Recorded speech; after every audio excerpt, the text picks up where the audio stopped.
సెక్స్కి దూరంగా ఉంటే ఆరోగ్యం మెరుగవదు, ఆరోగ్యం డౌన్ అవుతుంది. అది గుర్తుంచుకోండి. ఆరోగ్యం చెడుతుంది. మనిషి ఆరోగ్యం బాగుండాలంటే మనిషిలో ఇమ్యూనిటీ అనేది చాలా అవసరం. ఆ ఇమ్యూనిటీ అనేది రకరకాలుగా ఉంటుంది. సంతోషమే సగం బలం, విన్నాం కదా ఆర్యోక్తి. సంతోషమే సగం బలం. ఆ సంతోషం అనేది చక్కని సంతోషం ఎక్కడ చూస్తుంది? సెక్స్లో పాల్గొనే తృప్తి, ఆనందం, సుఖం అంత మించిన సంతోషం కూడా లేదండి. మీరు ఏమైనా కావచ్చు, ఎంత పెద్ద పోస్ట్ మీరు కాంక్వర్ చేయొచ్చు. మనసు పెట్టి ఇద్దరు మనసు పడి సెక్స్లో పాల్గొంటే కలిగే తృప్తి ఉంచారా, ఆ తృప్తి దేనికి సరిరాదు. ఆ తృప్తికి ఏది సరిరాదండి. అంటే సెక్షువల్ ప్లెజర్ అనేది చాలా గొప్పది. ఆ టైంలో ఏమవుతుంది మా శరీరంలో? ఫీల్ గుడ్ హార్మోన్స్ చక్కని తృప్తిని, సుఖాన్ని, సంతోషాన్ని ఇచ్చేటువంటి డోపమిన్ మూడ్ని బాగా ఎలివేట్ చేసేస్తుంది. సెరోటోనిన్ మీలో డిప్రెషన్ పోగొట్టేస్తుంది. ఆక్సిటోసిన్ గట్టిగా దగ్గర చేసేస్తుంది. శరీరాల దగ్గర చేయడం కాదు, మనసుల్ని దగ్గర చేస్తుంది, హృదయాన్ని దగ్గర చేస్తుంది. రెండు హృదయాలు కలిసిపోతే ఎంత ఇదిగా ఉంటుంది. ఆ ఆర్డర్ని నువ్వు, ఇదిలో నేను, మన ఇద్దరు కలిసి అంత ఇద్దరు కలిసేది ఈ సెక్షువల్. ఆ కలిసిన తర్వాత ఆ హృదయాలలో కలిగే స్పందన ఇంత చివరికి ఎండార్ఫిన్స్ మనిషి మూడిని ఎలాంటి కిక్ ఇవ్వాలంటే కిక్ ఇస్తాయి.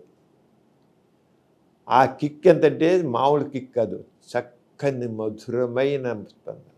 ఎండార్ఫిన్స్ ఎంత 60-20 రకాలు ఉంటాయి. దాంట్లో హార్మోన్స్ రకరకాలుగా తెలియదు. అవన్నీ చక్కని తీన అనుభూతినిచ్చి మనిషిని మత్తులోకి తీసుకెళ్ళిపోతుంది, మైకంలోకి తీసుకెళ్ళిపోతుంది. మైకం ఆ ఏ మైకం? కామంలోకి సంబంధించిన మైకం. మామూలు నిద్ర కాదు ఇది, ఒక మైకం. కానీ అలా నిద్ర పెడితే మళ్ళీ ఉదయం లేచేదాకా ఎక్కడ వివరిస్తుందో మనసు తెలియదు, అంత హాయిగా నిద్ర పెట్టేస్తుంది.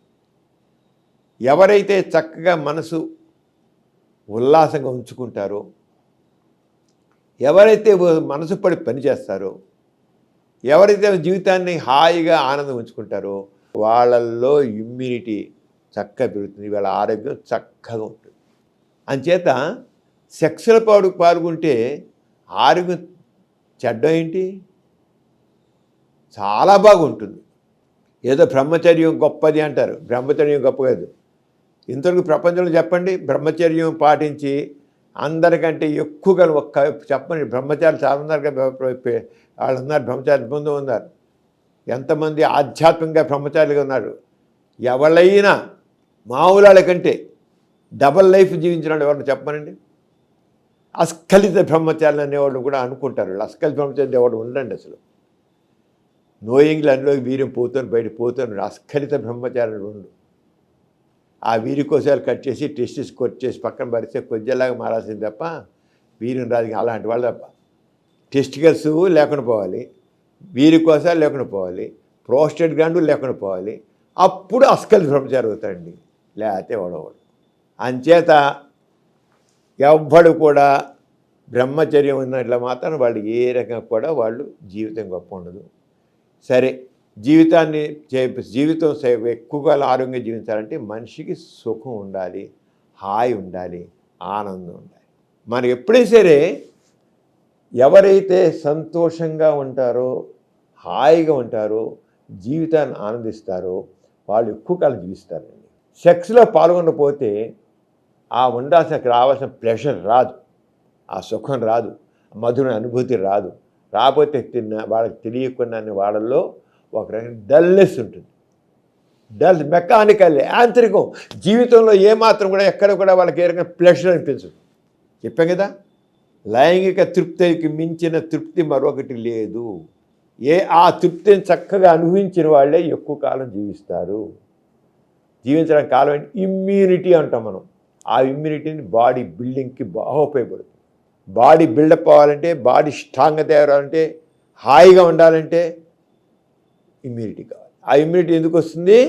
ఎవరిలో అయితే చక్కగా హాయిగా ఆనందంగా సుఖంగా మధురంగా మలుచుకుంటారో జీవితాన్ని వాళ్ళు ఎక్కువ కాలం బతుకుతారు. ఎవరైతే జీవితాన్ని ఆస్వాదిస్తారో వాళ్ళు ఎక్కువ కాలం బతుకుతారు. ఎవరైతే జీవితంలో దిగులు అణుచుకోవడాలు బాధలు ఉంటాయో వాళ్ళ జీవితాలు త్వరగా ముగిసిపోతాయి. అందుచేత మరి సెక్స్కి దూరంగా ఉంటే ఏ మాత్రం కూడా వాళ్ళ జీవితకాలం పెరగించబడదు, జీవితంలో కూడా హాయిగా ఉండదు. ఎప్పుడు ఏదో ఒక జబ్బు వస్తూనే ఉంటుంది. జబ్బులు వస్తాయి వాళ్ళకి. బ్రహ్మచర్యం పాటిస్తే బ్రహ్మలైతే సెక్స్కి దూరంగా ఉన్నట్లయితే వాళ్ళకి రకరకాల జబ్బులు వస్తాయి. అది బీపీ రావచ్చు, షుగర్ కావచ్చు, బ్రెయిన్కి సంబంధించిన మెదడుకి సంబంధించిన రావచ్చు, ఇన్ని రకాలు వస్తాయండి. హాయిగా ఉండే చక్కగా ఉంటారండి. గుర్తుంచుకోండి, ఎవరి సెక్స్ని ఎంజాయ్ చేస్తారు తగ్గ. అంటే దంపతులకు చెప్పేది అంటే మీరు లేనిపోయిన పంతాలు పోవద్దు, గొడవలు పోవద్దు, జీవితాన్ని హాయిగా ఆనందించండి. హాయిగా 1000 ఏళ్ళు పోతారు మీరు, 100 ఏళ్ళు కాదు, 1000 ఏళ్ళు పోతారు. ఎంత మనం జీవితాన్ని సుఖమయం చేసుకుంటాం, ఆనందమయం చేసుకుంటాం, ఉత్సాహంగా ఉంటాము, ఉల్లాసంగా ఉంటాము, అంత హాయిగా జీవితం ఉంటాం. సెక్స్కి దూరంగా ఉన్నారా, మనసును చంపుకోవాలంటే ఒక రకమైన పట్టుదల చేసేటికల్లా మీలో ఒక రకమైన నైరాశ్యం వస్తుంది, డల్నెస్ వస్తుంది. డల్నెస్తో ఇమ్యూనిటీ డౌన్ అవుతుంది. ఇమ్యూనిటీ డౌన్ అయితే మీ బతుకులు నాశనం అవుతాయి. అది సెక్స్కి దూరంగా ఉండొద్దు. ఎంత మేరకు మీకు శక్తి ఉంటుందో అంత మేరకు సెక్స్లో పాల్గొనండి, ఎంజాయ్ చేయండి. ఒకవేళ సెక్స్లో పాల్గొనలేకపోతే కనీసం రొమాంటిక్ బిహేవియర్తో ఉండండి. రొమాంటిక్ చక్కగా కబుర్లు చెప్పుకోండి. కొంతమంది వృద్ధాప్యం చేయడం హార్మోన్లు తగ్గిపోతాయి. ఆడవాళ్ళు ఈస్ట్రోజన్ హార్మోన్, మగవాళ్ళు టెస్ట్రోజన్ తగ్గిపోతే మన శరీరం అంతా రసాయన ప్రక్రియలు కదా సరిగా ఉండవు. అప్పుడు కూడా మీ ఆలోచనకి ఏముంది, చక్కగా ఆనందించండి, హాయిగా కబుర్లు చెప్పుకోండి, జోకులు వేసుకోండి, హాయిగా ఉంటారు. అలా ఉండి. అంతేగాని జీవితం అనేది ఆనందించడానికి, సుఖం ఉండడం కోసం, బాధలతో ఉండడానికి, ఏడవడానికి కాదండి. గుర్తుంచుకోండి, జీవితాన్ని అనుభవించండి.